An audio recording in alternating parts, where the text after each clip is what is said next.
माझ्या सर्वांचं स्वागत आहे. माझं नाव आदित्य कुलकर्णी आणि केंद्राची सुरुवात आपण सगळ्यांनी नित्य प्रार्थनेने करूयात. सर्वांना प्रार्थना माहिती आहे, माझ्याबरोबर म्हणायची, हात जोडायचे, डोळे मिटायचे आणि आपण प्रार्थनेला सुरुवात करूयात.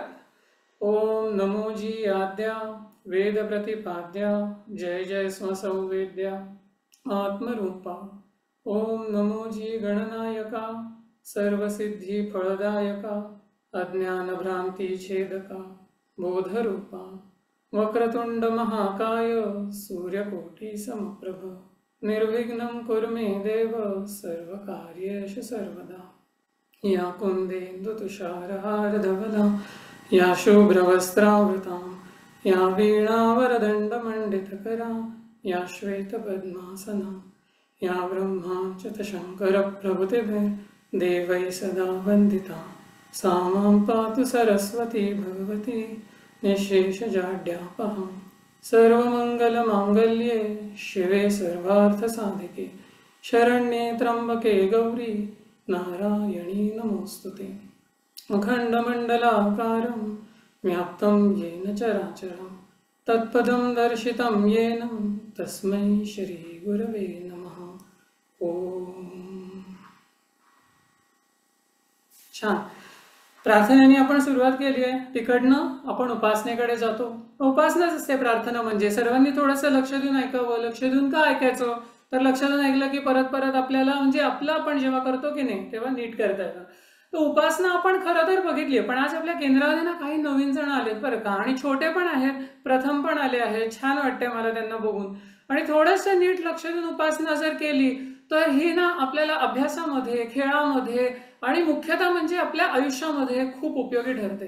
आणि उपयोगी ठरते म्हणजे काय? म्हणजे काय आपल्याला खूप पैसा मिळवून देते का? खूप काहीतरी शक्ती मिळवून देते म्हणजे अशी फिजिकल स्ट्रेंथ वगैरे? तर त्या त्या गोष्टींसाठी त्या त्या व्यवहार असेल, काम असेल, जे आहे ते करायलाच लागतं. अभ्यास असेल, अभ्यास करायलाच लागतो.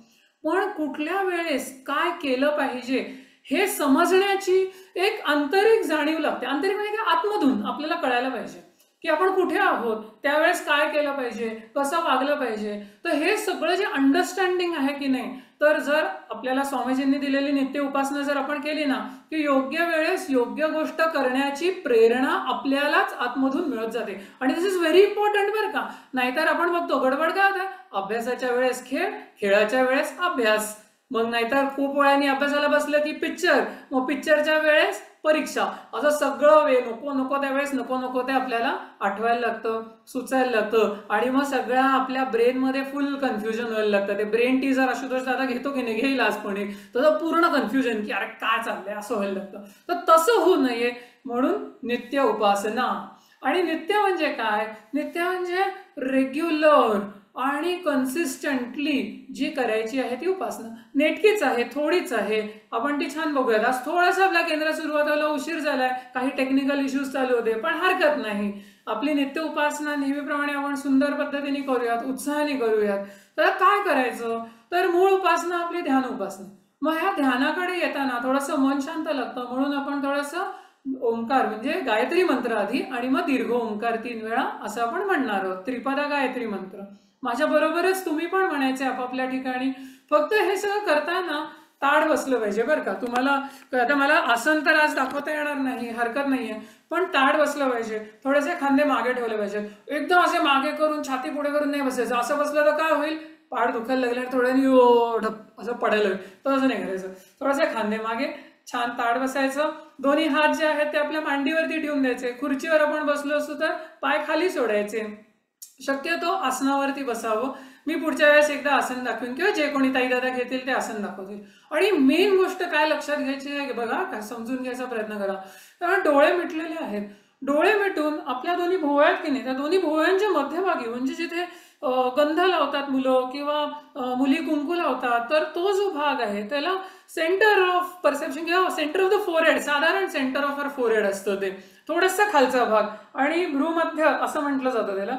त्या ठिकाणी आतमधनच लक्ष कॉन्सन्ट्रेट एकत्रित करायचं. म्हणजे तिथे अवधान असं म्हटलं जातं. शब्द कधी कधी जड असतात, पण त्या ठिकाणी लक्ष द्यायचं बरं का. अटेन्शन फोकस करायचं. डोळ्यांनी बघण्यासारखं काहीच नाही, कारण डोळे तर मिटलेले आहेत.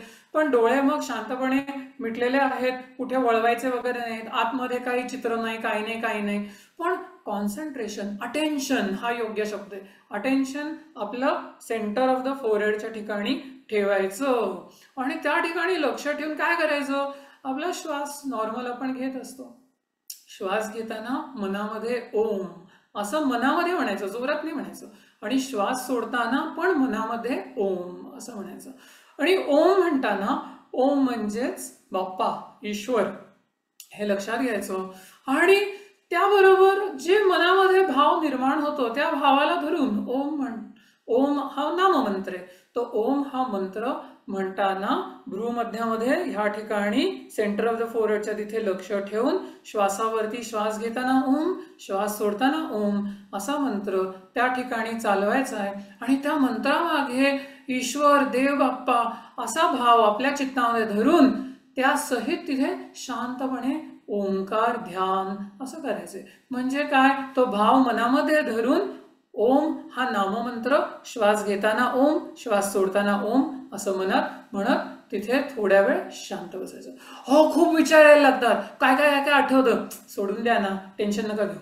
मग कुठे लक्ष द्यायचं, भ्रूमध्याच्या ठिकाणी. आणि काय करायचं, श्वास शांतपणे घ्यायचा आणि काय करायचं, श्वासावरती मंत्र बसवायचा. Simple 3 steps. आणि त्यासकट डोळे मिटून तिथे असायचो. मग विचारच आला, मग आईनी नंतर आता आपल्याला काय संध्याकाळी मस्त खायला मिळणारे वगैरे वाटायला लागलं.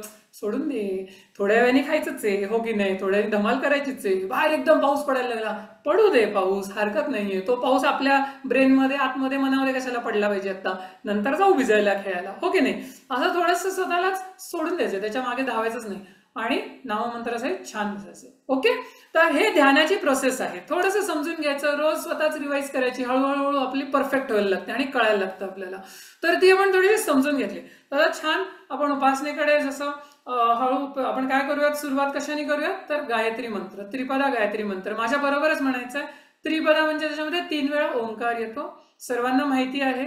जर पहिल्यांदा ऐकत असेल तर एकदा ऐका, पुढच्या वेळेस 2 वेळेस माझ्या बरोबर म्हणा. सुरू करूया.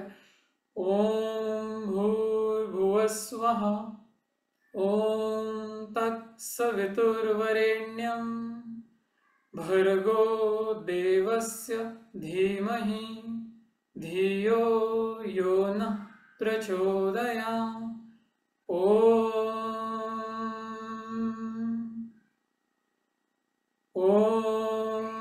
भूर्भुवस्वः ओम तत्सवितुर्वरेण्यं भर्गो देवस्य धीमहि धियो यो नः प्रचोदयात्. ओम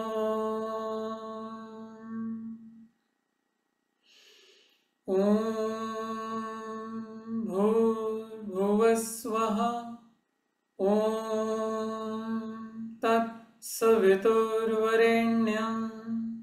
भर्गो देवस्य धीमहि धियो यो नः प्रचोदयात्.